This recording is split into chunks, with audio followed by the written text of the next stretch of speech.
एक मछुआरा था। वह मछली पकड़ने के लिए जाल डालता। एक मछली इतनी चतुर थी कि उसने 10 बार जाल डाला, पर वो मछली एक बार भी नहीं फंसी। वो मछली बड़ी चतुर थी। कैसे चतुर थी जानती हो मैया? वह चतुर ऐसी थी कि वह जानती थी कि मछुआरा जाल कहाँ डालता। मछुआरा पानी में उतरा और जाल बहुत दूर डालता। जाल डालने वाला ना ऐसे पकड़ता, दूर फेंकता। जो मछली मछुआरे से दूर थी वो तो फंस गई, पर वो मछली इतनी चतुर थी कि जब वो जाल डाले तो वह मछुआरे के पांव के पास, चरणों के पास आकर घूमने लग जाए। कोई अपने पांव में तो जाल डालेगा नहीं। तो जो मछली मछुआरे से दूर थी वो तो फंसती गई, जो मछुआरे के चरणों में थी वो नहीं फंसी। बस सिंपल फंडा है, जो ईश्वर के चरणों में रहता है वो दुखों के जाल में, माया के जाल में कभी नहीं फंसता। दुख और संकट और माया उन्हीं पर हावी है जो भगवान से दूर है।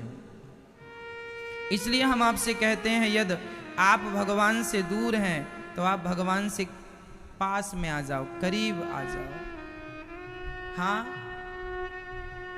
ईश्वर के करीब आ जाना हमारी समझदारी है। यदि हम भगवान के करीब आ गए सब काम बढ़िया हो जाएगा। पर विडंबना तो ये है, हम भगवान के करीब होते ही नहीं है। जो भगवान की शरण में आ गया वह संसार के हर बंधन से मुक्त हो गया। चरण पकड़ लिया भगवान के, तो हम कहते हैं आपसे कि कोई एक बार भगवान के चरण पकड़ ले, फिर उसे किसी के चरण पकड़ने की जरूरत नहीं है। यदि एक बार भगवान के सामने खड़ा हो जाए, एक बार भगवान के सामने कोई रो ले, तो किसी के सामने फिर उसे रोने की जरूरत नहीं पड़ती। एक बार भगवान के सामने रो ले कि प्रभु मैं आपका हूँ, मैं दीन हूँ, मैं सताया हूँ, मैं ठुकराया हूँ, मुझे अपना लो, मुझे स्वीकार कर लो। एक बार कोई श्रद्धा से भगवान के चरणों में रोएगा, उसके बाद उसे किसी के सामने रोने की जरूरत नहीं है। इसलिए हम आपसे कहा करते हैं, सबके सामने ना रोया करो, भगवान के आगे रोया करो। मैं सबके आगे रोकर देख लिया, तेरे आगे रोना बाकी है। भगवान के आगे रोना बाकी है, बाकी तो सबके घर जा जा करके आपने रो ही लिया।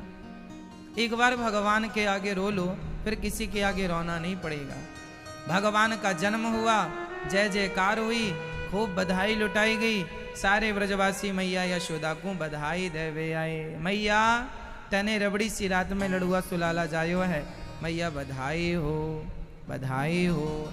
सारी सखियां ब्रजवासी बगलबंदी पहन के, थापक थुआ चंदन लगा के, और बढ़िया थाली पे टोकनी में और बढ़िया मिठाई भर भर के, खिलौने भर भर के, और ब्रजवासी ले लेके जाने लगे।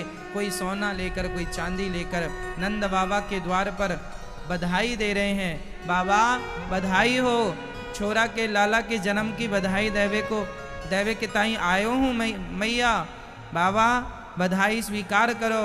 बाबा निकल के आए, भैया तुम सबन के आशीर्वाद से छोरा भयो है, तुम सबन की कृपा बनी रहे। अच्छा हमारे छोरा को आशीर्वाद दो।